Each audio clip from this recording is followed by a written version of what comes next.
श्री शिवाय नमस्तुभे दोस्तों, आप सभी का दिन शुभ और मंगलमय हो और भगवान शिव की कृपा सदा आप सभी पर बनी रहे। इससे पहले की कथा सुनने के लिए और हर बार की तरह कमेंट्स करने के लिए आप सभी का बहुत बहुत धन्यवाद।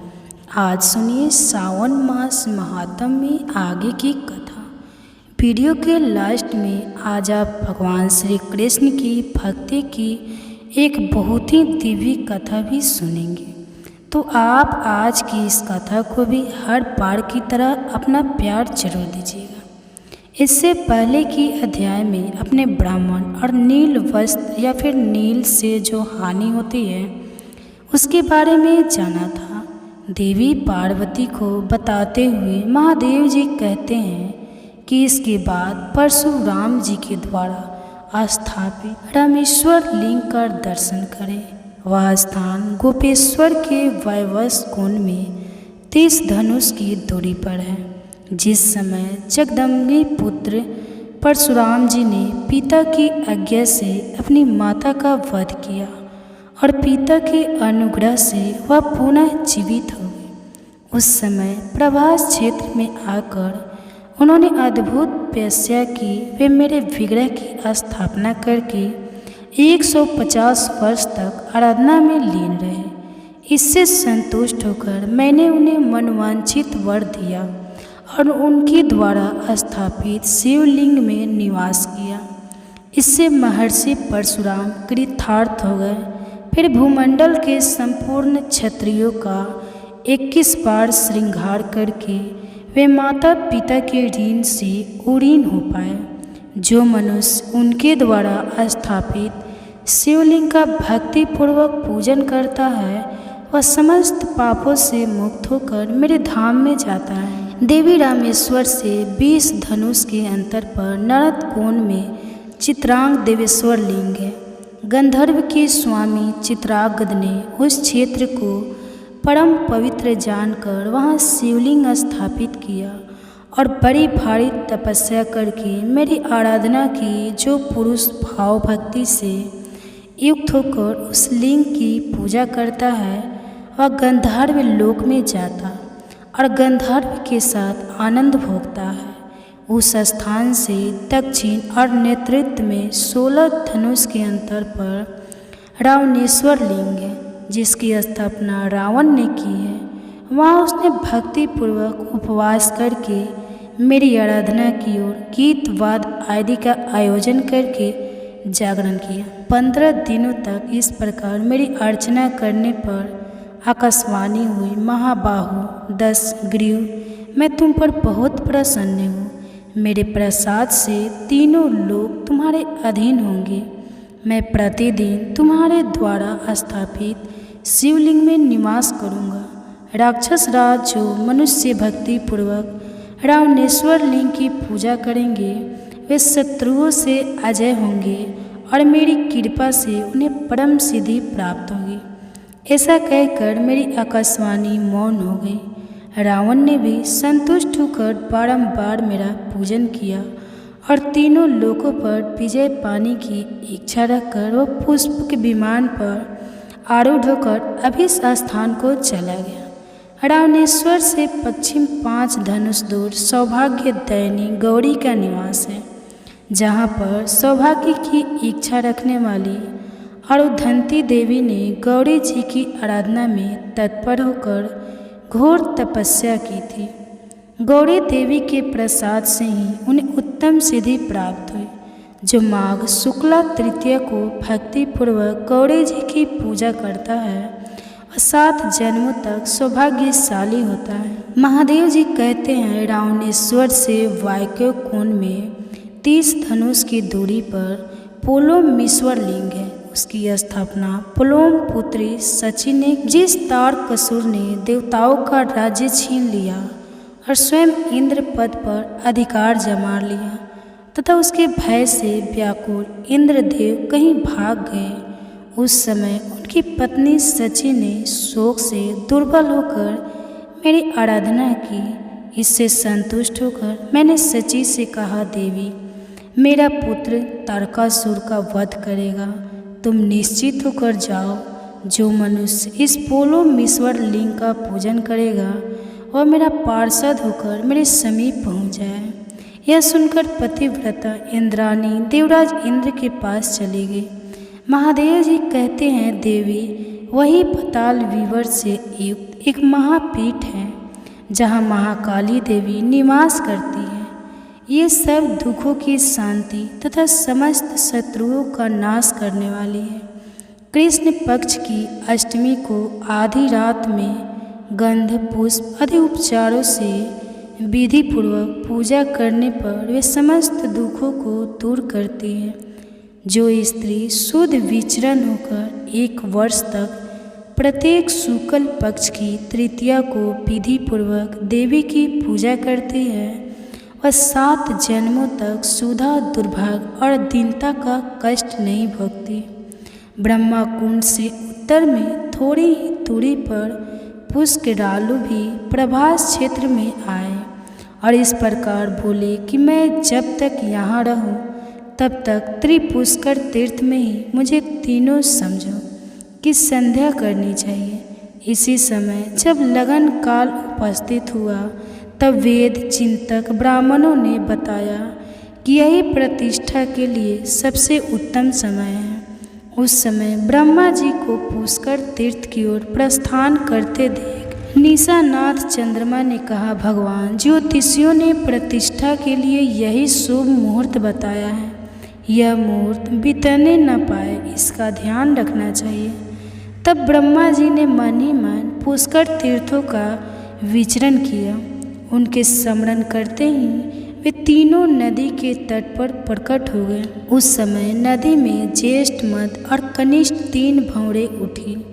उन तीनों भंवर को देखकर लोग पितामह ब्रह्मा जी ने कहा कि आज से यह सुंदर नदी पुष्प कालराहु होगी।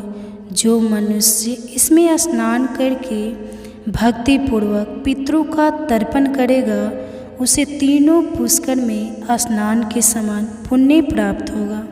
जो मनुष्य श्रावण शुक्ला तृतीया को उसमें से प्रीतों का तर्पण करता है उसके वे पितर 1000 कल्पों तक तृप्त रहते हैं। वही कंकाल भैरव नामक क्षेत्रपाल है जिन्हें उस क्षेत्र की रक्षा के लिए भैरव जी ने नियुक्त किया है।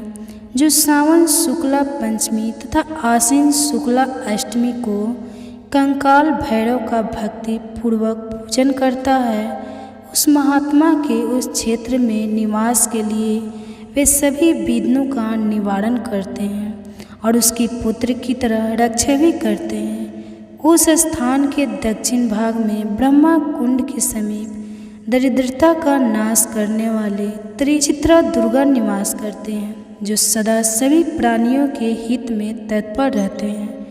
उनकी 2 संतानें हुई, एक पुत्र और एक पुत्री। पुत्री का नाम चित्र और पुत्री का नाम चित्रा रखा। चित्रा बड़ी सुंदर और सुशीला थी। इन दोनों के जन्म लेते ही उनके पिता मृत्यु हो गई। मित्र की पत्नी ने पति के साथ ही चिता में प्रवेश कर ली। इसके बाद इन दोनों अनाथ बालकों का ऋषियों ने पालन किया। वे महान वन में ही पड़े हुए और बचपन से ही व्रत प्राणायाम रहे। एक बार प्रभास क्षेत्र में आकर उन दोनों ने महादेव सूर्य की स्थापना की और वे बड़ी भारी तपस्या में लीन हो गए। धर्मात्मा चित्र ने धूप, माला, चंदन आदि उपचारों से सूर्य देव का पूजन किया और वशिष्ठ जी के द्वारा बताए गए 68 नामों द्वारा उनका स्तवन किया। चित्र बोले, जो आदिदेव जगन्नाथ, पापनाशक तथा रोग निवारण करने वाले हैं, उन आकाश के स्वामी भगवान भास्कर को मैं सिर से प्रणाम करके उनकी स्तुति करता हूँ। उनके सहस्त्र नेत्र, सहस्त्र रश्मियाँ तथा सहस्त्र किरण में आयुध है। अनेक गुहा नामों द्वारा उनका स्तवन किया जाता है। उन प्रातः काल गंगा सागरम संगर पर निवास करने वाले मुंडेर स्वामी को मैं नमस्कार करता हूँ। ध्यान काल में यमुना तटवर्ती भगवान काल प्रे को और सूर्यास्त के समय चंद्रभागा नदी के तट पर विराजमान श्री मूल स्थान को मैं प्रणाम करता हूँ, जहाँ उपवास करके श्री श्याम जी को स्वतः सिद्धि प्राप्त हुई है। काशी में लोहिताक्ष, गोभी में ब्राह्मण, मुख प्रयाग में प्रतिष्ठान, महाद्वीति में विद्या, दित्य कोट यक्ष में द्वादशा, दित्य चतुर्थिक नवमी मार्ण में, भद्रपुट में भद्र, जया में विजयादित्य, प्रभास में स्वर्ण, वेद शीष में इंद्र में कर्मणा, दित्य हिरण्य में सिद्धेश्वर, कौसंबी में पैदाबोध, ब्रह्मा बाहु में दिवाकर, केदार में चांतिनी को मैं प्रणाम करता हूँ। तो आज के अध्याय में इतना ही। आप सुनिए आगे की कथा। यदि आपका कोई सुझाव हो तो वह भी आप कमेंट्स बॉक्स में लिख सकते हैं। आप सुनते हैं कल के आगे की कथा। अपनी प्रिया कबूतरी का यह वचन सुनकर कपोत उस वृक्ष के नीचे उतर आया और पिंजरे में पड़ी हुई कबूतरी के पास गया। वहां पहुंचकर उसने देखा कि मेरी प्रिया जीवित है और शिकारी मृतक की तरह निश्चेष्ट हो रहा है। तब उसने उसे बंधन से छुड़ाने का विचार किया। कबूतरी ने रोकते हुए उसे कहा कि महाभाग्य रहने वाला नहीं है, ऐसा वचन जानकर मुझे बंधन से मुक्त मत करो। इसमें मुझे इस शिकारी का अपराध नहीं जान पड़ते। तुम अपनी धर्म बुद्धि को दृष्ट करो। ब्राह्मणों के गुरु अग्नि है, सभी वर्णों का गुरु ब्राह्मण है, स्त्रियों का गुरु उसका पति है और सब लोगों का गुरु अभ्यागत है। जो लोग अपने घर पर आए हुए अतिथियों को वचनों द्वारा संतुष्ट करते हैं, उन्हें उन वचनों से वाणी की अधीश्वरी सरस्वती देवी तृप्त होती है। अतिथि को अन्न देने से तृप्त होते हैं, उसके पैर धोने से, पीतर उसके भोजन करने से, प्रजापति उसकी सेवा पूजा से, लक्ष्मी सहित श्री विष्णु तथा उसके सुख पूर्वक सोने पर संपूर्ण देवता तृप्त हो जाते हैं। इसलिए अतिथि सबके लिए परम पूजनीय है। अगर सूर्यास्त के बाद थका मादा अतिथि घर पर आ जाए तो उसे देवता समझे, क्योंकि वह सब यज्ञों का फल रूप है।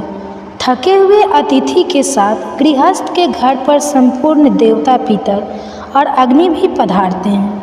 अगर अतिथि तृप्त हुआ तो उन्हें भी बड़ी प्रसन्नता होती है, और अगर वह निराश होकर चला गया तो वे भी निराश होकर ही लौटते हैं। इसलिए प्राणनाथ, आप दुख छोड़कर शांति धारण कीजिए और अपनी बुद्धि को शुभ में लगाकर धर्म को कीजिए। दूसरों के द्वारा किए हुए उपकार और उपकार दोनों ही साधु पुरुषों के विचार से श्रेष्ठ है। उपकार करने वालों पर तो सभी उपकार करते हैं। अपकार करने वालों के साथ जो अच्छा बर्ताव करे वही पुण्य का भागी बताया गया है। कबूतरी की बात सुनकर कबूतर कहने लगा, सामुखी, तुमने हम दोनों के योग्य ही उत्तम बात कही है, किंतु इस विषय में मुझे कुछ और भी कहना है। उसे सुनो। कोई 1000 प्राणियों का भरण पोषण करता है, दूसरा 10 का ही निर्वाह करता है, और कोई ऐसा है जो सुखपूर्वक केवल अपनी जीविका का काम चला लेता है। किंतु हम लोग ऐसे जीवों में से हैं जो अपना ही पेट बड़े कष्ट से भर पाते हैं। कुछ लोग खाई खोदकर उसमें अन्न भरकर रखा करते हैं, कुछ लोग कोठे भर धान के धनी होते हैं और कितने ही घरों में धान भरकर रखते हैं, किंतु हमारे पास तो उतना ही धन इकट्ठा होता है जितना हमारी चोंच में आ जाए। सुबह तुम ही बताओ, ऐसी दशा में इस थके मांदे अतिथि का आदर सत्कार मैं किस प्रकार करूं? कबूतरी बोली, नाथ, अग्नि, जल, मीठी वाणी, ऋण और काष्ठ आदि जो भी संभव हो वह अतिथि को देना चाहिए। यह शिकारी सर्दी के इस समय बड़ा कष्ट पा रहा है। अपनी प्यारी पत्नी का कहना सुनकर पक्षीराज कबूतर ने पेड़ पर चढ़कर सबोर देखा तो कुछ दूर पर उसे आग दिखाई दी। वहां जाकर वह चोंच से एक जलती हुई लकड़ी उठा लाया और शिकारी के आगे रखकर उस अग्नि को प्रज्वलित, फिर सूखे काठ पत्ते और तिनके बार बार आग में डालने लगा ताकि उस शिकारी की सर्दी दूर हो सके। आग जल उठी उसे देखकर सर्दी से दुखी शिकारी ने अपने जर्त बने हुए अंगों को तपाया। इससे उसको बड़ा आराम मिला। कबूतरी ने देखा कि अब शिकारी को बहुत जोर से भूख लग रही है। तब उसने अपने स्वामी से कहा, महाभाग, मुझे इस आग में डाल दीजिए। मैं अपने शरीर से इस दुखी शिकारी को तृप्त करूंगी। सुव्रत, ऐसा करने से तुम अतिथि सत्कार करने वाले पुण्य आत्माओं के लोक में जाओगे। कबूतर कहने लगा, शुभ, मेरे जीते जी यह तुम्हारा धर्म नहीं है, मुझे ही आज्ञा दो, मैं ही आज अतिथि यज्ञ करूँगा। ऐसा कहकर कबूतर ने सबको शरण देने वाले भक्त वत्सल विश्वरूप चतुर्भुज महाविष्णु का ध्यान करते हुए अग्नि की 3 बार परिक्रमा की। फिर शिकारी से यह कहते हुए अग्नि में प्रवेश किया कि अब तो मुझे सुखपूर्वक उपयोग में लाओ, अर्थात मुझे खा लो। कबूतर ने अपने जीवन को अग्नि में होम कर दिया। यह देखकर शिकारी कहने लगा, अहो, मेरे इस मनुष्य जीवन का शरीर धिक्कार देने योग्य है, क्योंकि मेरे लिए ही पक्षीराज ने ये साहस भरा काम किया है। कबूतरी ने शिकारी से कहा, महाभाग्य, मेरे पतिदेव मुझसे दूर चले जा रहे हैं। यह बात सुनकर शिकारी सहम गया और तुरंत ही पिंजरे में पड़ी हुई कबूतरी को उसने छोड़ दिया। तब उसने भी पति और अग्नि की परिक्रमा करके कहा, स्वामी के साथ चिता में प्रवेश करना पत्नियों के लिए बहुत बड़ा धर्म है। वेद में इस मार्ग का विधान है और लोक में भी सबने इसकी प्रशंसा की है। जैसे सांप पकड़ने वाला मनुष्य सांप को बिल से बलपूर्वक निकाल लेता है, उसी प्रकार पति का अनुगमन करने वाली स्त्री पति के साथ ही स्वर्ग लोक में जाती है। ऐसा कहकर कबूतरी ने पृथ्वी, देवता, गंगा तथा वनस्पतियों को नमस्कार किया और अपने बच्चों को सत्वना देकर शिकारी से कहा, महाभाग्य, तुम्हारी ही कृपा से मेरे लिए ऐसा शुभ अवसर प्राप्त हुआ है। अब मैं अपने पति के साथ स्वर्ग लोक में जाती हूँ। ऐसा कहकर वह पतिव्रता कबूतरी आग में प्रवेश कर गई। ठीक उसी समय आकाश में जय जयकार की ध्वनि गूंज उठी। तत्काल ही सूर्य के समान तेजस्वी अत्यंत सुंदर विमान उतर आया। दोनों दंपति देवता के समान दिव्य शरीर धारण करके उस पर आरूढ़ हुए और आश्चर्य में पड़े हुए उस शिकारी से प्रसन्न होकर बोले, महामते, हम देवलोक में जाते हैं और तुम्हारी आज्ञा चाहते हैं। तुम अतिथि के रूप में हम दोनों के लिए स्वर्ग की सीढ़ी बनकर आए हो, तुम्हें नमस्कार है। उन दोनों को श्रेष्ठ विमान पर बैठे देख व्याध ने अपना धनुष और पिंजरा फेंक दिया और हाथ जोड़कर बोला, महाभगवदम, आदरणीय अतिथि होकर आया था, इसलिए कृपया मेरे उद्धार का कोई उपाय बतलाओ। उन दोनों ने कहा, हे शिकारी, तुम्हारा कल्याण हो, तुम भगवती गोदावरी के तट पर जाओ और उन्हीं को अपना पाप भेंट कर दो। वहाँ 15 दिनों तक डुबकी लगाने से तुम सब पाप से मुक्त हो जाओगे। पाप मुक्त होने पर जब पुनः गौतमी गंगा में स्नान करोगे, तब अश्वमेध यज्ञ का फल पाकर अत्यंत पुण्यवान हो जाओगे। नदियों में श्रेष्ठ गोदावरी ब्रह्मा, विष्णु तथा महादेव जी के अंश से प्रकट हुई हैं। उनके भीतर पुनः गोते लगाकर जब तुम अपने मालिन शरीर को त्याग दोगे, तब निश्चय ही श्रेष्ठ विमान पर सवार होकर स्वर्ग लोक में पहुंच जाओगे। उन दोनों की बात सुनकर शिकारी ने वैसा ही किया। फिर वह भी दिव्य रूप धारण करके एक श्रेष्ठ विमान पर जा बैठा। कपोत, कपोत और व्याध तीनों ही गौतमी गंगा के प्रभाव से स्वर्ग में चले गए। तभी से वह स्थान कपोत तीर्थ के नाम से विख्यात हुआ। वहाँ गंगा दान, स्नान दान, पितरों की पूजा, जप और यज्ञ आदि कर्म करने पर वे अक्षय फल को देने वाले होते हैं। श्री ब्रह्मा जी कहते हैं, गोदावरी गंगा में कार्तिकेय जी का भी एक तीर्थ है जो बहुत उत्तम है। वह कुमार तीर्थ के नाम से भी प्रसिद्ध है। उसका नाम सुनने मात्र से मनुष्य कुलीन और रूपवान हो जाता है। उसके आगे कृतिका तीर्थ है, जिसके श्रवण मात्र से सोमपान का फल मिलता है। महामने, अब दशामेध तीर्थ का महात्म भी सुनो। उसके सुनने मात्र से अश्वमेध यज्ञ के फल की प्राप्ति होती है। विश्वकर्मा जी के पुत्र महाबली विश्वरूप हुए। विश्वरूप के प्रथम नामक पुत्र हुआ, उसके पुत्र का नाम भवन हुआ। महाबाहु भवन सार्वभौम राजा हुए। उनको पुरोहित कश्यप थे, जो सब प्रकार के ज्ञान में निपुण थे। एक दिन महाबाहु भवन ने अपने पुरोहित से पूछा, मुने, मैं एक ही साथ 10 अश्वमेध यज्ञ करना चाहता हूँ, यह यज्ञ मैं कहाँ करूँ? कश्यप जी ने प्रयाग का नाम लिया। और उन स्थानों पर यज्ञ करने को बताया जहाँ श्रेष्ठ ब्राह्मणों ने पूर्व समय में बड़े बड़े यज्ञों का अनुष्ठान किया था। आज की कथा। नारद जी ने कहा, हे सर्वश्रेष्ठ, एक ही गंगा के आपने दो भेद बतलाए हैं। एक तो वह है जो गौतम ऋषि नामक ब्राह्मण के द्वारा लाया गया और दूसरा अंश भगवान शंकर की जटा में ही रह गया, जिसे क्षत्रिय राजा भागीरथ लेकर आए। इसलिए उसी का प्रसंग मुझे सुनाइए।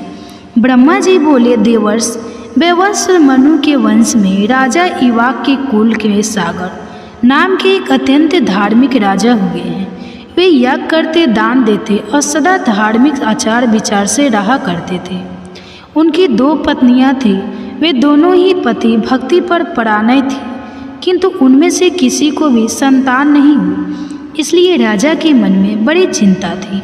एक दिन उन्होंने महर्षि वशिष्ठ को अपने घर बुलाया और विधि पूर्वक उनकी पूजा करके फिर पूछा कि हे मुनिवर, किस उपाय से मुझे संतान होगी। उनकी यह बात सुनकर महर्षि वशिष्ठ ने कुछ समय तक ध्यान लगाया। उसके बाद राजा से कहा, राजन, तुम पत्नी सहित सदा ऋषि महर्षियों का दर्शन करते रहो। ऐसा कहकर महर्षि वशिष्ठ अपने आश्रम को चले गए। एक समय की बात है, राजर्षि दर्शसागर के घर पर एक तपस्वी महात्मा पधारे। राजा ने उन महर्षि का पूजन किया। इससे संतुष्ट होकर वे बोले, महाभाग्य। तब उनके कहे अनुसार यथा समय राजा के हजारों पुत्र हुए। राजसागर ने उत्तम दक्षिणा से युक्त बहुत सारे अश्वमेध यज्ञ किए। फिर एक अश्वमेध यज्ञ के लिए उन्होंने विधि पूर्वक दीक्षा ग्रहण की और अश्व की रक्षा के लिए सेना सहित अपने पुत्रों को नियुक्त किया। अश्व पृथ्वी पर घूमने लगा।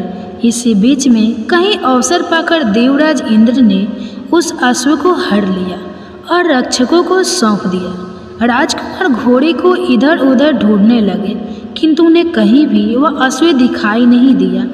तब उन्होंने देवलोक में जाकर ढूंढा, पर्वतों और सरोवर में खोजा और कितने ही जंगल छान डाले, लेकिन कहीं भी उसका पता नहीं चल पाया। उसी समय आकाशवाणी हुई, सागर पुत्रों, तुम्हारा घोड़ा रसातल में बंधा हुआ है और कहीं नहीं है। यह सुनकर वे रसातल में जाने के लिए सब ओर से पृथ्वी को खोदने लगे। भूख से पीड़ित होने पर वे सूखी मिट्टी खाते और दिन रात भूमि खोदते रहते।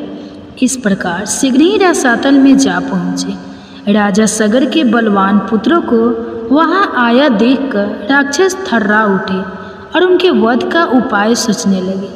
वे बिना युद्ध किए ही भयभीत होकर उस स्थान पर आए जहाँ महामुनि कपिल सो रहे थे।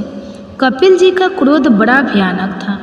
राक्षसों ने वह घोड़ा ले जाकर तुरंत कपिल जी के सिरहाने की ओर बांध दिया और खुद चुपचाप दूर खड़े होकर देखने लगे कि अब क्या होता है। इतने में ही राजा सागर के पुत्र रासा में घुसकर देखते हैं कि घोड़ा बंधा हुआ है और पास ही कोई पुरुष सो रहा है।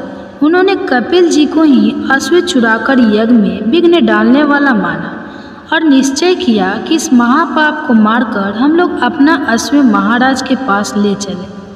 कोई कहने लगे कि अपना पशु बांधा है, इसे ही खोलकर ले चलते हैं। इस सोए हुए पुरुष को मारने से भला क्या लाभ। यह सुनकर दूसरे पुत्र बोल उठे कि हम शूरवीर राजा हैं, शासक है, इस पापी को उठाए और क्षत्रिय तेज से इसका वध कर डाले। फिर क्या था, वे मुनि को कड़वे वचन सुनाते हुए लातों से मारने लगे। इससे मुनि श्रेष्ठ कपिल को बड़ा क्रोध आया। उन्होंने सागर पुत्रों की ओर क्रोध भरी दृष्टि से देखा और उन्हें भस्म कर डाला। वे सब जलकर राख हो गए। नारद यज्ञ में दीक्षित महाराज सागर को इन सब बातों का पता नहीं चल पाया। उस समय तुमने ही जाकर राजा सागर को यह सब समाचार सुनाया, जिसे सुनकर राजा को बड़ी चिंता हुई। अब क्या करना चाहिए, यह बात उनकी समझ में नहीं आई। राजा सागर के एक दूसरा पुत्र भी था, जिनका नाम अंजम था। वह मूर्खतावश नगर के बालकों को उठाकर पानी में फेंक देता था। तब पूर्वासों ने एकत्रित होकर राजा सागर को इस बात की सूचना दी। पुत्र का यह अन्याय जानकर महाराज को बड़ा क्रोध आया। उन्होंने अपने सेनापतियों को बुलाकर कहा कि अंजम बालकों की हत्या करने वाला तथा क्षत्रिय धर्म का त्यागी है, इसलिए इसको इस देश से बाहर निकाला जाए। महाराज का यह आदेश सुनकर अमात्य ने राजकुमार को तुरंत देश निकाला दे दिया। अमंच वन में चला गया। अब राजा सागर चिंता करने लगे कि हमारे सब पुत्र ब्राह्मण के शाप से रसातल में ही नष्ट हो गए। एक बचा था, वह भी वन में चला गया। अब इस समय मेरी क्या गति होगी। अमंच के एक पुत्र था जो अंशुमान नाम से विख्यात हुआ। यद्यपि अंशुमान अभी बालक था, तब भी राजा ने उसे बुलाकर अपना कार्य उसे बतलाया। अंशुमान ने भगवान कपिल की आराधना की और घोड़ा ले जाकर राजा सागर को दे दिया। इससे वह यज्ञ पूर्ण हुआ। अंशुमान के तेजस्वी पुत्र का नाम दिलीप था। दिलीप के पुत्र परम बुद्धिमान राजा भागीरथ हुए। भागीरथ ने जब अपने समस्त पितामहों की दुर्गति का हाल सुना, तब उन्हें बड़ा दुख हुआ। उन्होंने राजा सागर के विनयपूर्वक पूछा कि महाराज बताइए, उन सबका उद्धार कैसे होगा। राजा ने उत्तर दिया कि बेटा, यह तो भगवान कपिल ही जानते हैं। यह सुनकर बालक भागीरथ रसातल में गए और कपिल मुनि को नमस्कार करके अपना सब मनोरथ उन्हें कह सुनाया।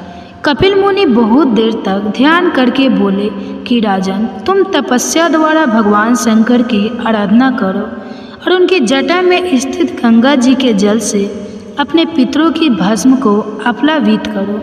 इससे तुम तो कृतार्थ होगे ही, तुम्हारे पितर भी धन्य धान्य हो जाएंगे। यह सुनकर भागीरथ ने कहा कि बहुत अच्छा, मैं ऐसा ही करूँगा। मुनि श्रेष्ठ, बताइए मैं कहाँ जाऊँ और कौन सा कार्य करूँ। तब कपिल जी कहने लगे कि हे राजन, कैलाश पर्वत पर जाकर महादेव जी की स्तुति करो और अपने शक्ति के अनुसार तपस्या करते रहो।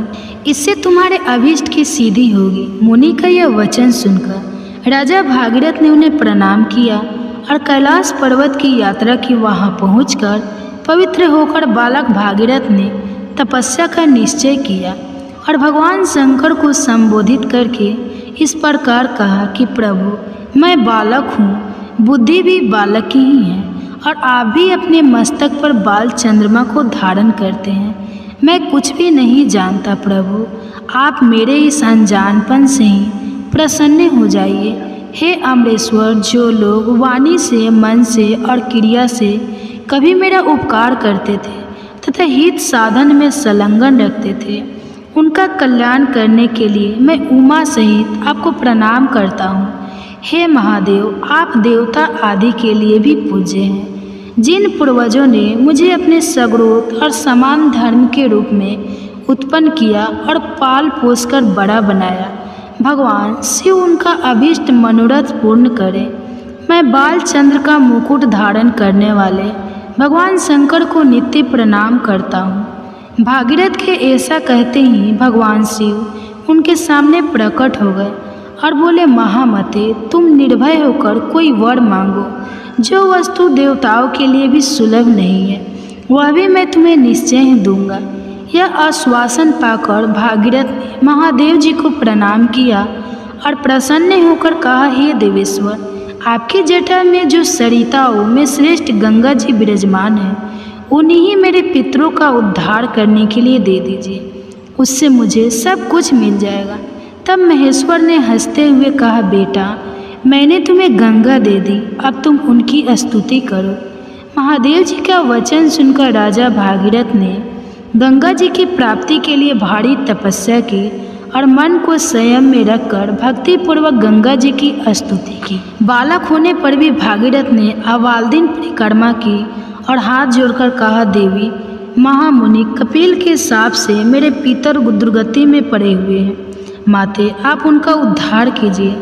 देव नदी गंगा सबका उपकार करने वाली, वे स्मरण मात्र से ही सब पापों का नाश कर देती। उनको भागीरथ की प्रार्थना सुनकर तथास्तु कहा और लोगों का उपकार और पितरों का उद्धार करने के लिए भागीरथ के कहे अनुसार सब कार्य किए। राजा सागर के जो पुत्र भस्म होकर रसातल में पड़े थे, उन्हें अपने जल में आप लवित करके गंगा जी ने उनके खोदे हुए गड्ढे को भी भर दिया, रहने के फल की बराबरी कर सके। अब बारंबार अधिक कहने की क्या आवश्यकता।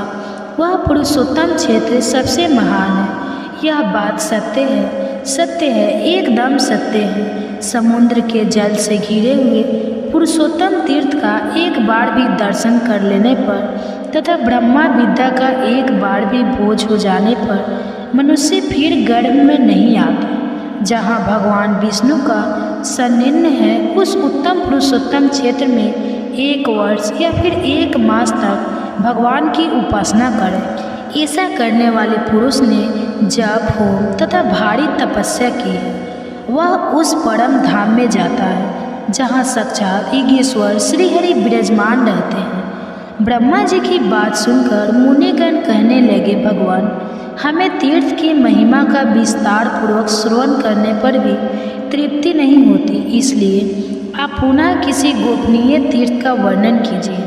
ब्रह्मा जी कहने लगे, श्रेष्ठ ब्राह्मणों, पूर्व समय में देवर्षि नारद ने मुझसे यही प्रश्न पूछा था।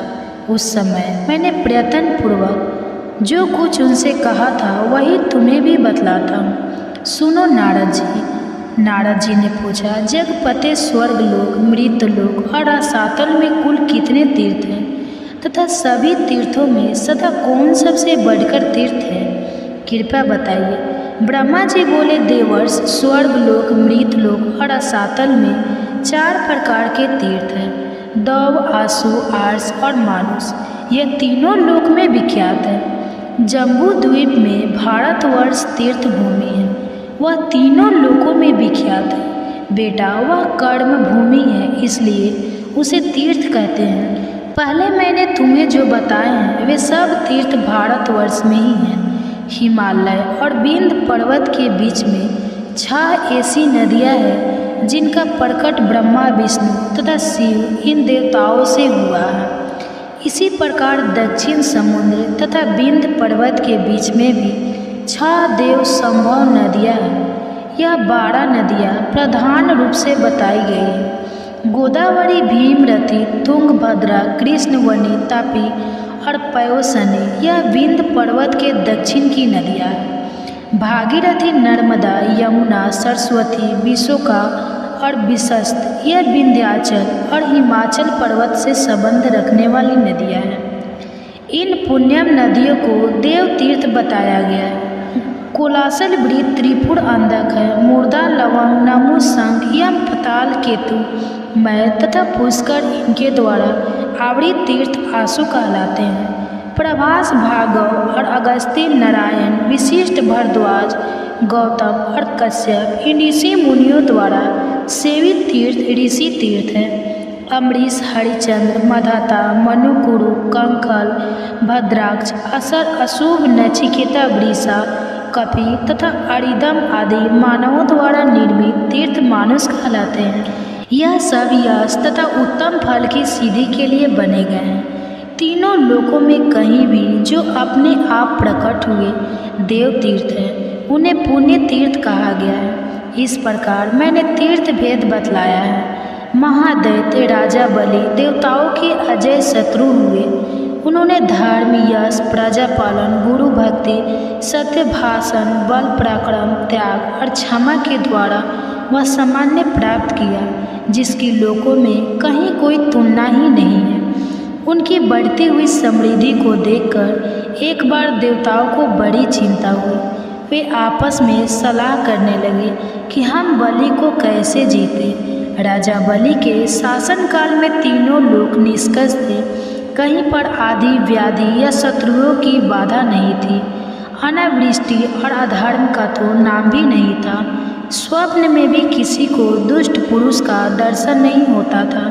देवताओं को उनकी उन्नति बाण की तरह चुभने लगी।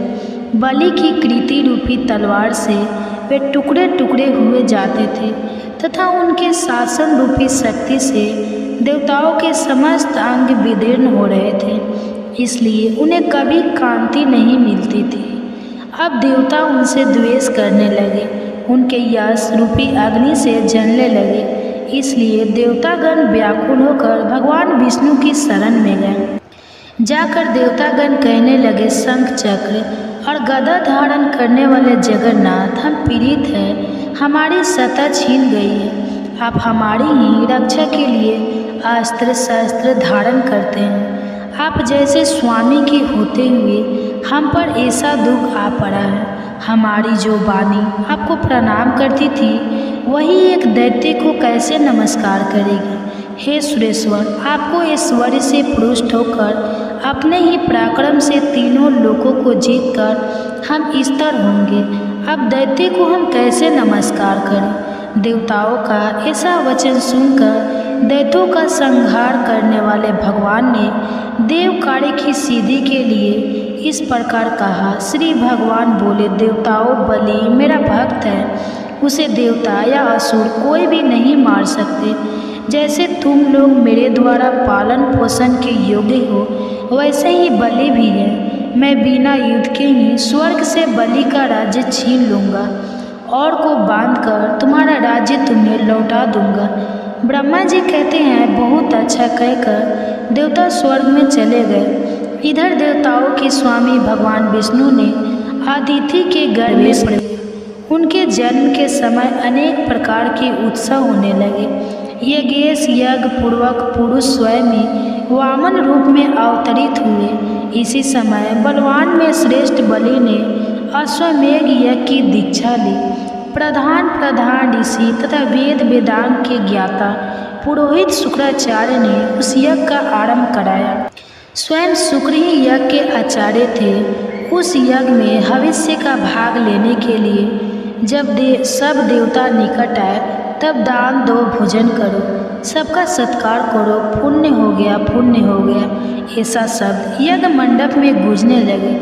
उस समय विचित्र कुंडल धारण किए साम गान करते हुए वामन जी धीरे धीरे यज्ञशाला में पहुंच गए और आने पर वे यज्ञ की प्रशंसा करने लगे। शुक्राचार्य ने उन्हें देखते ही समझ लिया कि यह ब्राह्मण रूपधारी वामन देवता वास्तव में दैत्यों के विनाशक यज्ञ और तपस्या के फल देने वाले और राक्षस कुल का संहार करने वाले साक्षात विष्णु हैं।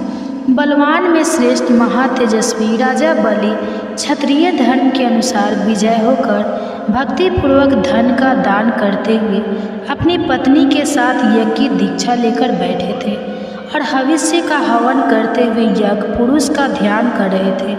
शुक्राचार्य जी ने वामन जी को पहचान कर तुरंत ही राजा बलि से कहा, राजन, यह जो बौने शरीर वाले ब्राह्मण तुम्हें यज्ञ में आए हैं वे वास्तव में ब्राह्मण नहीं, यह यज्ञ वाहन यज्ञेश श्री विष्णु हैं। प्रभु, इसमें तीन संदेह नहीं कि यह देवताओं का हित करने के लिए बालक रूप धारण करके तुमसे कुछ याचन करने आए हैं, इसलिए पहले मुझसे सलाह लेकर पीछे इन्हें कुछ देना चाहिए। यह सुनकर शत्रु विजय बलि ने अपने पुरोहित शुक्राचार्य से कहा, मैं धन्य हूँ जिसके घर पर साक्षात ईश्वर मूर्तिमान होकर पधारे और कोई याचना करते हैं। अब इसमें सलाह लेने के योग्य कौन सी बात रह जाती है। ऐसा कहकर पत्नी और पुरोहित शुक्राचार्य के साथ राजा बलि उस स्थान पर आए जहाँ अदिति नंदन वामन जी विराजमान थे। राजा ने हाथ जोड़कर पूछा, भगवान बताइए आप क्या चाहते हैं। तब वामन जी ने, नेहा महाराज, केवल 3 पग भूमि दे दीजिए और किसी की धन की मुझे आवश्यकता नहीं। बहुत अच्छा कहकर राजा बलि ने रत्न जट कलश से जल लिया और वामन जी को भूमि संकल्प करके दे दी। सभी महर्षि और शुक्राचार्य चुपचाप मौन हुए देखते रहे। वामन जी ने धीरे से कहा, राजन, स्वस्थ आप सुखी रहे, मुझे मेरे नापी हुई 3 पग भूमि दे दीजिए। तब वे तथास्तु कहकर जैसे ही वामन जी की ओर देखा वे विराट रूप हो गए। चंद्रमा और सूर्य उनकी छाती के सामने आ गए। उन्हें इस रूप में देखकर पत्नी सहित दैत्य आज बलि ने विनय पूर्वक कहा, जगदम्ब विष्णु, आप अपनी शक्ति पर भैर बढ़ाइए। तब श्री विष्णु बोले, दैत्य, आज देखो मैं पैर बढ़ाता हूँ। बलि ने कहा, बढ़ाइए प्रभु, अवश्य बढ़ाइए। तब भगवान ने पृथ्वी के नीचे स्थित कच्छप की पीठ पर पैर रखकर पहला पग बलि के यज्ञ में रखा, किंतु उनका दूसरा पग ब्रह्मा लोक तक जा पहुँचा। उस समय उन्होंने बलि से कहा, दैत्य, मेरा तीसरा पग रखने के लिए तो अब स्थान ही नहीं बचा, कहाँ रखूँ स्थान। दो यह सुनकर बलि ने हंसते हुए कहा, जगन, मैं देवेश्वर, आपने ही तो जगत की सृष्टि की है, मैं तो इसका सृष्टा नहीं हूँ। अगर ये छोटा सा थोड़ा हो गया हो तो इसमें तो आपकी ही दोष है, मैं क्या करूँ। केशव, फिर भी मैं अभी असत्य नहीं बोलता, इसलिए आप मेरे सत्य की रक्षा करते हुए अपना तीसरा पग मेरी पीठ पर ही रखिए। बलि का यह वचन सुनकर वेद त्रय रूप देव पूजित भगवान प्रसन्न होकर बोले, दैत्य, आज मैं तुम्हारी भक्ति से बहुत प्रसन्न हूँ, तुम्हारा कल्याण हो, कोई वर मांगो। तब बलि ने जगत के स्वामी भगवान त्रिभुवन से कहा, अब मैं आपसे याचना नहीं करूँगा। तब भगवान ने स्वयं ही प्रसन्न होकर उन्हें मनवांछित वर दे दिया। वर्तमान समय में रसातल का राज्य, भविष्य में इंद्र पद, स्वतंत्रता तथा अविनाशी यश आदि प्रदान किए। इस प्रकार दैत्यराज बलि को यह सब कुछ देकर भगवान ने उन्हें पुत्र और पत्नी सहित रसातल में भेज दिया। इससे पहले की कथा सुनने के लिए आप सभी का बहुत बहुत धन्यवाद। आप सुनिए आज की कथा, और आज की कथा को सुनकर आप वीडियो को लाइक करके कमेंट बॉक्स में राधे राधे जरूर लिखिएगा। तो मुनियों ने पूछा, हे ब्रह्मा जी, भगवान श्री कृष्ण का स्नान किस समय और किस विधि से होता है? हे विधियों में श्रेष्ठ, हमें उसकी विधि भी बताइए।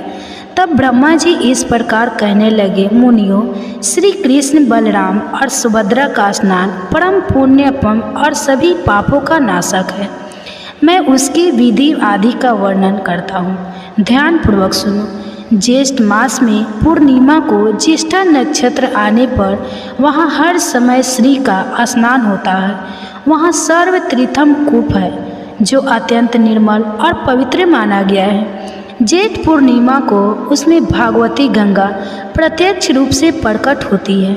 इसलिए ज्येष्ठ की पूर्णिमा को श्रवणमयी कृष्ण, बलभद्र और सुभद्रा जी के स्नान के लिए उस कूप से जल निकाला जाता है। इसके लिए एक सुंदर मंच बनाकर उसे पताका आदि से सुसज्जित किया जाता है। वह सुदृष्ट और सुखपूर्वक चलने योग्य बना होता है। वस्त्र और फूलों से उसे सजाया जाता है। वह खूब बड़ा होता है और धूप से सुवासित किया जाता है। उस पर श्री कृष्ण और बलराम जी को स्नान कराने के लिए श्वेत वस्त्र बिछाया जाता है। उसे सजाने के लिए मोती के हार लटकाए जाते हैं। तरह तरह के बाजों की ध्वनि होती रहती है। एक मंच पर एक और भगवान श्री कृष्ण और दूसरी ओर भगवान बलराम विराजते हैं। बीच में सुभद्रा देवी को पधरा कर जय जयकार और मंगल घोष के साथ स्नान कराया जाता है। उस समय ब्राह्मण, क्षत्रिय, वैश्य, शूद्र तथा अन्य जाति के लाखों स्त्री पुरुष उन्हें घेरे रहते हैं। गृहस्थ, स्नातक, सन्यासी और ब्रह्मचारी सभी मंच पर विराजमान भगवान श्री कृष्ण और बलराम जी को स्नान कराते हैं। पूर्व संपूर्ण तीर्थ अपने पुष्प मिश्रित जल में अलग अलग भगवान को स्नान कराते हैं। फिर शंख, घंटा, भेरी, मृदंग, झांस आदि वाद्यों की तमल ध्वनि के साथ स्त्रियों के मंगल गीत, स्तुतियों के मनोहर शब्द, जय जयकार, वीणा रव और वेणु नादा के समान जान पड़ता है। उस समय मुनिगण वेद पाठ और मंत्रोच्चारण करते रहते हैं। साम गान के साथ तरह तरह की स्तुतियों के पुण्यम शब्द होते रहते हैं। यति, स्नातक, गृहस्थ और ब्रह्मचारी स्नान के समय बड़ी प्रसन्नता के साथ भगवान विष्णु की स्तुति करते हैं। तो श्री कृष्ण और बलराम जी के ऊपर रत्न दंड विभूषित चौर डाला जाते हैं। आकाश में यक्ष, विधातर, सिद्ध, किन्नर, अप्सराएं, देव, गंधर्व, चारण, आदित्य, वसु, रुद्र, साध, विश्वदेव, मरुत, गण, लोकपाल तथा अन्य लोग भी भगवान पुरुषोत्तम की स्तुति करते हैं। देव देवेश्वर पुराण पुरुषोत्तम, आपको नमस्कार है। जगत पालक भगवान जगन्नाथ, आप सृष्टि, स्थिति और करने वाले, जो त्रिभुवन को धारण करने वाले, ब्राह्मण भक्त मोक्ष के कारण भूत और समस्त मनवांछित फलों के दाता हैं। उन भगवान को हम प्रणाम करते हैं। इस प्रकार आकाश में खड़े हुए देवता श्री कृष्ण, महाबली, बलराम तथा सुभद्रा देवी की स्तुति करते, गंधर्व गाते और अप्सराएं नृत्य करती रहती है। देवताओं के बाजे बजते और शीतल वायु चलती है। उस समय आकाश में उमड़े हुए बादल पुष्प मिश्रित जल की वर्षा करते हैं। मुनि सिद्ध और चारण जय जयकार करते हैं। इसके बाद देवतागण मंगल सामग्रियों के साथ विधि और मंत्र युक्त अभिषेक उपयोगी द्रव्य लेकर भगवान का अभिषेक करते हैं। इंद्र, सूर्य, चंद्रमा, धाता, विधाता, वायु, अग्नि, पूषा, भग, आड़मा, तौसा दोनों पत्नियों सहित विवस्वान, मित्र, वरुण, रुद्र, वसु, आदित्य, अश्विनी कुमार, विश्वदेव, मरुदगण, साध्य, पितर, विधातर, पितामह, पुलतः से पुलह, अंगिरा, कश्यप, अत्रि, मरीच, भृगु, ऋतु, हर, प्रेक्षता, मनु, दक्ष, धर्मकाल, यम, ऋतु, यमदूत तथा अन्य अनेकों देवता भगवान का अभिषेक करने के लिए इधर उधर से आते हैं और स्वर्णमय कलश में रखे हुए पुष्प मिश्रित आकाश गंगा के जल से भगवान श्री कृष्ण, सुभद्रा तथा बलराम जी को स्नान कराते हैं और प्रसन्नतापूर्वक इस प्रकार उनकी स्तुति करते हैं। संपूर्ण लोकों का पालन करने वाले जगन्नाथ आपकी जय हो, आप भक्तों के रक्षक तथा शरणागत वत्सल है। संपूर्ण भूतों में व्यापक आदिदेव आपकी जय हो, योगी और आपकी जय हो सूर्य आपके नेत्र है तथा आप देवताओं के राजा हैं। वेदों में आप ही सर्वश्रेष्ठ बताए गए हैं। आपके कच्छप अवतार धारण किया था। आप श्रेष्ठ यज्ञ स्वरूप हैं। आपकी नाभि से कमल उत्पन्न हुआ था, इसलिए आप पदे नाव कहलाते हैं। आप पहाड़ों पर विचर वाले तथा योग सही हैं। आपकी जय हो महान वेग धारण करने वाले विश्व मूर्ति चक्रधर, भूतनाथ, धरणीधर, शेष साइन आपकी जय हो आप पीताम्बरधारी, चंद्रमा के समान कांति, मान योग में वास करने वाले, अग्निमुख, धर्म के आवास स्थान, गुणों के भंडार, लक्ष्मी जी के निवास स्थान और गुरुड़ वाहन है। आपकी जय हो लोककांत, आपकी जय हो आप परम शांत, परम सार, भूत चक्र धारण करने वाले, सर्पों के साथ रहने वाले, नील वस्त्रधारी, शांति काक और मोक्षदायक तथा समस्त पापों को दूर करने वाले हैं। आपकी जय हो बलराम जी के छोटे भाई जगदीश्वर श्री कृष्ण, आपकी जय हो। पज्ञ पत्र के समान नेत्रों वाले तथा इच्छा अनुसार फल देने वाले प्रभु, आपकी जय हो। चक्र और गदा धारण करने वाले नारायण, आपका वक्ष स्थल वनमाला से आच्छादित है। आपकी जय हो। लक्ष्मीकांत विष्णु, आपको नमस्कार है। आपकी जय हो। इस प्रकार श्री कृष्ण, बलराम और सुभद्रा जी की स्तुति, दर्शन और वंदन करने के बाद देवतागण अपने अपने स्थान को चले जाते हैं। उस समय जो मनुष्य अपने मंच पर विराजमान पुरुषोत्तम श्री कृष्ण, बलभद्र और सुभद्रा जी का दर्शन करते हैं, वे अविनाशी पद को प्राप्त होते हैं। सहस्त्र गोदान, विधिवत भूमि, धन, अर्घ्य और आदित्य पूर्वक अन्न दान, विधिवत वर्ष उत्सर्ग, ग्रीष्म काल में जलदान, चंद्रायन व्रत के अनुष्ठान तथा शास्त्रोक्त विधि से 1 मास तक उपवास करने से जो फल मिलता है, वही मंच पर विराजमान भगवान श्री कृष्ण का दर्शन करने से मिल जाता है। या फिर अधिक कहने की क्या आवश्यकता है। संपूर्ण तीर्थों में व्रत और दान का जो फल बतलाया गया है, वह मंच स्थल श्री कृष्ण, सुभद्रा जी और बलराम जी का दर्शन करने मात्र से प्राप्त हो जाता है। इसलिए स्त्री हो या पुरुष, सबको उस समय पुरुषोत्तम जी का दर्शन करना चाहिए। इससे सब तीर्थों में स्नान आदि करने का फल मिलता है। भगवान के स्नान किए हुए शेष जल को अपने शरीर पर छिड़कना चाहिए। इससे पुत्र की इच्छा करने वाली स्त्री को पुत्र की प्राप्ति होती है। सुख चाहने वालों को सौभाग्य मिलता है और रोगा नाड़ी रोग से मुक्त हो जाती है और धन की इच्छा रखने वाली स्त्री को धन मिलता है। इसलिए भगवान श्री कृष्ण के स्नान विशेष जल को अपने अंगों पर जरूर छिड़कना चाहिए। वह संपूर्ण अभिलक्ष्य वस्तुओं को देने वाला है। जो स्नान के पश्चात दक्षिणा अभिमुख जाते हुए भगवान श्री कृष्ण का दर्शन करता है, वे निश्चय ही ब्रह्मा हत्या आदि पापों से मुक्त हो जाता है। शास्त्रों में पृथ्वी की 3 परिक्रमा करने का जो फल बताया गया है, वही दक्षिणाभिमुख यात्रा करते हुए भगवान श्री कृष्ण का दर्शन करने से प्राप्त होता है।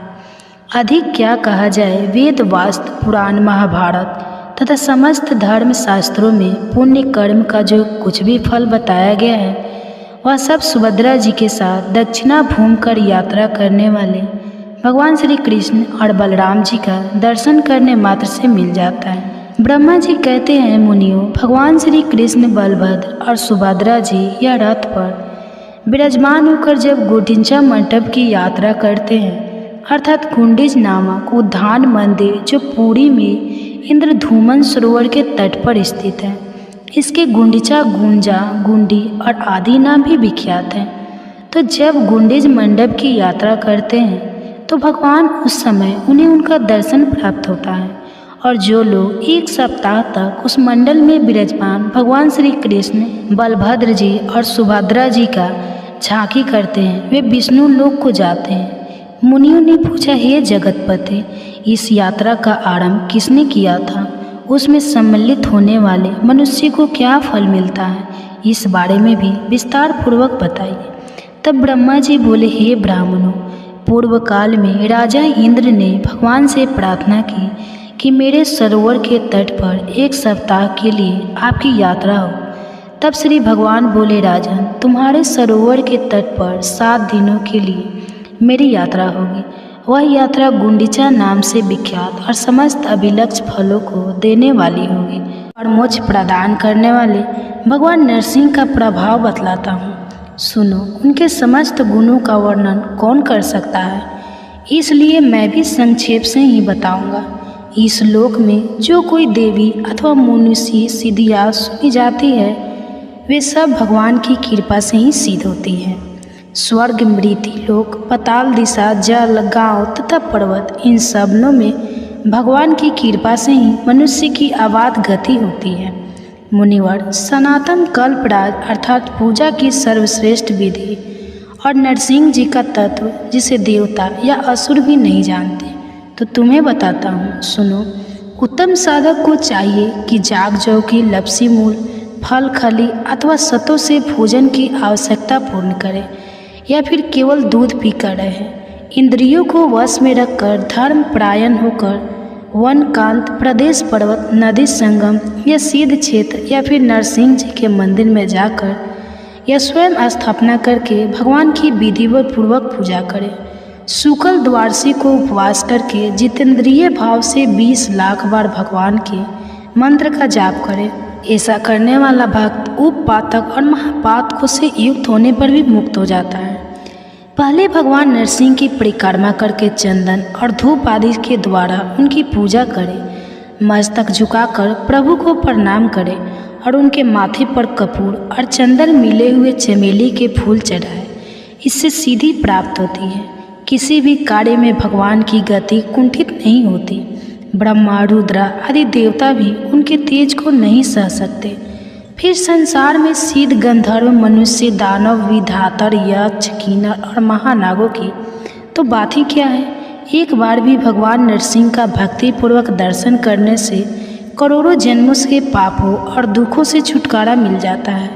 युद्ध, संकट, दुर्गम स्थान, चोर, व्याघ्र आदि की पीड़ा, प्राण संशय, विष, अग्नि, जल तथा ग्रह रोग आदि जनित कष्ट प्राप्त होने पर जो भगवान का ध्यान करता है वह सब प्रकार की आपत्तियों से छुटकारा पा जाता है। जैसे सूर्य देव होने पर महान अंधकार दूर हो जाया करता है, ठीक उसी प्रकार भगवान नरसिंह का दर्शन होने पर यह सभी उपद्रव भी नष्ट हो जाते हैं। अनंत नामक वासुदेव जी का भक्ति पूर्वक दर्शन और उन्हें वंदन करने पर मनुष्य सभी पापों से मुक्त होकर परम पद को प्राप्त होता है। मैंने, इंद्र ने तथा विभीषण ने भी इनकी आराधना की है। फिर कौन मनुष्य भला उनकी आराधना नहीं करेगा। जो मनुष्य श्वेत गंगा में स्नान करके श्वेत माधव तथा मत्स्य माधव का दर्शन करता है वह श्वेत द्वीप में जाता है। तब मुनियों ने कहा, हे भगवान, अब आप श्वेत माधव के महात्म का पूरी से वर्णन कीजिए। साथ ही भगवान की प्रतिमा का वृतांत भी विस्तार के साथ बताइए कि धरती में विख्यात भगवान के पवित्र क्षेत्र में श्वेत माधव की स्थापना किसने की थी? तब ब्रह्मा जी इस प्रकार बोले कि हे मुनिवर, सतयुग में श्रेष्ठ नाम के एक बलवान राजा थे।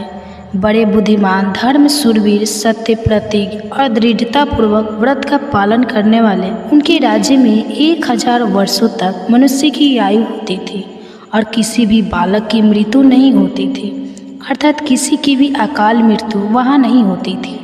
इस प्रकार राजा श्वेत के राज्य में कुछ समय व्यतीत होने के बाद एक घटना घटित हुई। कपाल गौतम नामक एक परम धर्मात्मा ऋषि थे। उनका एक पुत्र हुआ जो कालवंश दांत निकलने से के पहले ही चल बसा। उसे गोद में लेकर बुद्धिमान ऋषि राजा के पास आई। राजा ने ऋषि कुमार को अचेत अवस्था में सोया देखकर उसको जीवित करने के लिए प्रतिज्ञा की। राजा बोले, अगर यमलोक में गए हुए इस बालक को मैं 7 दिन के भीतर ना ला सकी तो मैं जलती हुई चिता पर चढ़ जाऊंगा। ऐसा कहकर राजा ने लाख नील कमलों से महादेव जी की पूजा करके उनके मंत्र का जाप आरंभ कर दिया। जगदीश्वर भगवान शिव राजा की अत्यंत भक्ति का विचार करके पार्वती जी के साथ उनके सामने प्रकट हुए और बोले, राजन, मैं तुम पर बहुत प्रसन्न हूँ। महादेव जी का यह वचन सुनकर राजा श्वेत ने सहसा उनकी ओर देखा। वे सब अंगों में भस्म रमाए हुए थे। उनके शरीर की कांति शरदकालीन चंद्रमा और कूद के समान थी। उनके नेत्र विकट थे।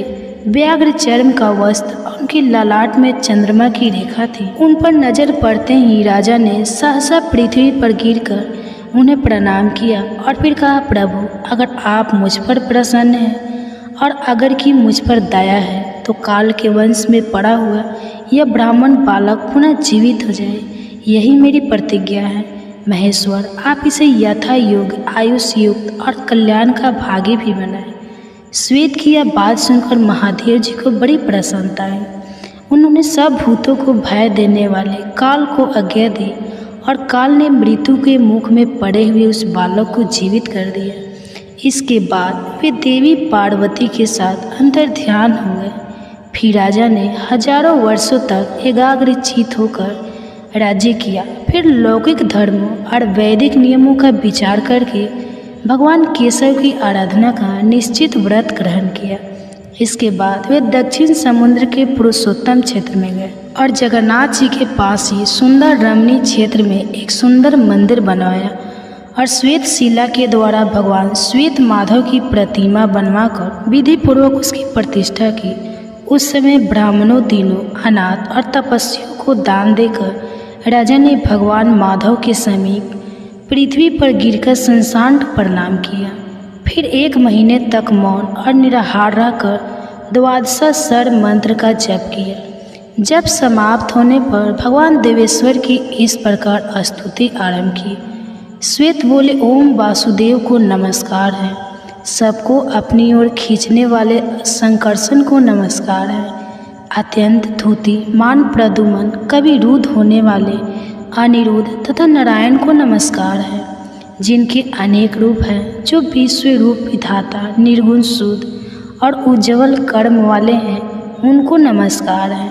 जिनकी नाभि में कमल है, जो पद गर्भ ब्रह्मा जी की उत्पत्ति के कारण है, उनको नमस्कार है। जिनका वर्ण कमल के समान है, जो हाथ में भी कमल लिए रहते हैं, उनको नमस्कार है। जिनके नेत्र कमल के समान है, जो सहस्त्र नेत्रों से युक्त और शिव स्वरूप है, मैं उन्हें नमस्कार है। जिनके सहस्त्र पैर और सहस्त्र भुजाएं हैं, उन मन रूप परमेश्वर को नमस्कार है। ओम वर रूपधारी भगवान को नमस्कार है। जो वर देने वाले उत्तम वृद्धि से युक्त वरिष्ठ विनय शरणागत रक्षक और अपनी महिमा से कभी ना होने वाले उन भगवान को प्रणाम है। ओम बाल रूपधारी, बाल कमल के समान कांति, मान बाल और चंद्रमा रूप नेत्रों वाले, मनोहर केशों के सुबोधित बुद्धिमान भगवान विष्णु को प्रणाम है। केशव को नमस्कार है। नारायण को नित्य नमस्कार है। सर्वश्रेष्ठ माधव और गोविंद को नमस्कार है। ओम विष्णु को नमस्कार है। मधुसूदन को प्रणाम है। शुद्ध स्वरूप और किरणों को धारण करने वाले भगवान को नमस्कार है, अनंत को नमस्कार है, सूक्ष्म रूप और श्री वत्सधारी को नमस्कार है। हे गोविंद, मेरी रक्षा कीजिए। आप ही इस संसार से मेरा उद्धार कर सकते हैं। यह संसार समुद्र मोह रूपी जल से भरा हुआ है, इसके पार जाना असंभव है। मैं इसके गले तक डूबा हुआ हूँ। पुंडरीकाक्ष, आपके सिवा दूसरा कोई ऐसा नहीं है इससे मेरा उद्धार कर सके। उस विख्यात दिव्य पुरुषोत्तम क्षेत्र में राजा श्वेत के इस प्रकार स्तुति करने पर देवाधिदेव जगत गुरु श्री हरि उनकी भक्ति का विचार करके संपूर्ण देवताओं के साथ राजा के सामने आए। नील मेघ के समान श्याम वर्ण कमल, पत्र के समान बड़ी बड़ी आँखें, हाथों में देदीप्यान सुदर्शन, बाएं हाथ में पंचजन्य शंख तथा अन्य हाथों में भी गदा, सारंग, धनुष और खंडक, यही उनकी झांकी थी। भगवान ने कहा, राजन, तुम्हारी बुद्धि बड़ी उत्तम है, तुम में पाप का लेस भी नहीं है और मैं तुम पर बहुत प्रसन्न हूँ। तुम अपनी इच्छा के अनुसार कोई उत्तम वर मांगो। देवाधिदेव भगवान का यह अमृतम वचन सुनकर महाराज श्वेत ने नमस्कार निवारण उन्हें प्रणाम किया और उन्हीं के मन लगाते हुए कहा, भगवान, अगर मैं आपका भक्त हूँ तो मुझे ये उत्तम वरदान दीजिए। ब्रह्मा लोक से भी ऊपर जो अविनाशी बैकुंठ धाम है, जिसे नरमय रजोगुण रहित शुद्ध और संसार की आसक्ति से शून्य बताया गया, मैं उसी को प्राप्त करना चाहता हूँ। कि इस प्रकार पूछने पर परम कांतिमान देवाधिदेव श्री हरि ने उन्हें सांत्वना देते हुए कहा कि ब्राह्मण देवता भी मुझे ठीक ठीक नहीं जानते, किंतु तुम पर प्रेम होने के कारण मैं अपना रहस्य बतलाऊं कि कैसे इस जगत की मैं सृष्टि करता हूँ। ब्रह्मा ऋषि, तुम प्रीत भक्त हो और मेरी शरण में आए हो, इसलिए तुम्हें मेरा स्वरूप का प्रत्यक्ष दर्शन हुआ है। तुम्हारा ब्रह्मचार्य महान है। पूर्व काल में मैंने जल को नाड़ा नाम दिया था। उस नाड़ा में मेरा सदा अयन अर्थात निवास रहता है, इसलिए मैं नारायण कहलाता हूँ। हे द्विज उत्तम, मैं नारायण ही सबकी उत्पत्ति का कारण, सनातन अविनाशी संपूर्ण भूतों का सृष्टा और संघर हूँ। मैं ही विष्णु, मैं ही ब्रह्मा और मैं ही देवराज इंद्र हूँ। यक्षराज कुबेर और प्रेतराज यम भी मैं ही हूँ। मैं ही शिव, चंद्रमा, प्रजापति, कश्यप, धाता, विधाता और यज्ञ हूँ। अग्नि मेरा मुख, पृथ्वी चरण चंद्रमा और सूर्य नेत्र, धूलोक मस्तक, आकाश और दिशाएं कान तथा जल स्वेद है। दिशाओं सहित आकाश मेरा शरीर और वायु मेरे मन में स्थित है। मैंने पर्याप्त दक्षिणा वाले अनेकों यज्ञों का अनुष्ठान किया है। पृथ्वी पर वेद के विद्वान देव यज्ञ में स्थित मुझ विष्णु का ही यजन करते, स्वर्ग की इच्छा रखने वाले मुख्य क्षत्रिय और वैसे भी यज्ञ के द्वारा मेरी ही आराधना करते हैं। मैं ही शेष नाग होकर चारों ओर के समुद्रों और मेरु पर्वत सहित समस्त पृथ्वी को अकेला ही धारण करता हूँ। पूर्व काल में वारा रूप धारण करके मैंने ही जल में डूबी हुई इस पृथ्वी का अपनी शक्ति से उद्धार किया था। हे द्विश्रेष्ठ, मैं ही बलवानल होकर समुद्र का जल पीता और मेघ रूप से उसकी वर्षा भी करता हूँ। ब्राह्मण मेरा मुख, क्षत्रिय मेरी भुजाएं, वैश्य जी और शूद्र चरण है। ऋग्वेद, यजुर्वेद, सामवेद और अर्थवेद मुझसे ही प्रकट होते हैं और फिर मुझ में ही प्रवेश कर जाते हैं। ज्ञान परायण सन्यासी स्वयं सल, जिज्ञासु तथा काम, क्रोध और द्वेष से रहित अशानत निष्पाप ज्ञाता ब्राह्मण सदा मेरा ही चिंतन करते हुए उपासना करते हैं। रत्नों से भरे हुए समुद्र और चारों दिशाओं को मेरे ही स्वरूप जानो। सत्य, दान, उग्र तपस्या और अहिंसा यह मेरे बनाए हुए विधान के अनुसार ही विहित माने जाते हैं और मेरे ही स्वरूप में इनकी स्थिति भी है। तुमने लोक में अस्थावर जंगम रूप को कुछ भी देखा है, वह संपूर्ण भूतों को उत्पन्न करने वाला मेरा ही आत्मा है, जिसे मैंने उस रूप में प्रकट किया है। मैं ही शंख, चक्र और गदा धारण करने वाला नारायण हूँ। जब तक 1000 महायुगों का समय नहीं बीत जाता, तब तक संपूर्ण विश्व को मोहित करके यहाँ जल में शयन करता हूँ। मुनि श्रेष्ठ, जब तक ब्रह्मा जी सोकर नहीं उठ जाते, तब तक मैं हर समय यहाँ शिशु रूप में ही रहता हूँ। विपेद्रा मुझ ब्रह्मा रूपी परमात्मा ने अनेक बार संतुष्ट होकर तुम्हें वरदान दिया है। समस्त चराचर जगत का नाश होकर सब कुछ एकांत में मग्न हो जाने पर तुम मेरी ही आज्ञा से यहाँ आ निकले। फिर जब मेरे शरीर के भीतर प्रविष्ट हुए तब मैंने तुम्हें संपूर्ण जगत का दर्शन कराया है। वहाँ संपूर्ण लोकों को देखकर तुम आश्चर्य में पड़ गए और मुझे समझ ही नहीं पाए। तब तुरंत ही मैंने तुम्हें अपने मुख से बाहर निकाल दिया और जो देवताओं और असुरों के लिए भी दुर्जय है उस अपने आत्म तत्व का तुमसे वर्णन किया है। जब तक महातपस्वी ब्रह्मा जी जागते नहीं तब तक तुम यहीं निर्भय होकर सुखपूर्वक बीचो। उनके जागने के बाद मैं अकेला ही समस्त भूतों और उनके शरीरों की सृष्टि करूँगा। ऐसा कहकर भगवान ने मुनिवर मार्कंडेय जी से पूछा कि मुनि, तुमने जिस अभिप्राय से मेरी स्तुति की है अब उसे कहो, मैं शीघ्र ही उत्तम वरदान दूंगा। भगवान का यह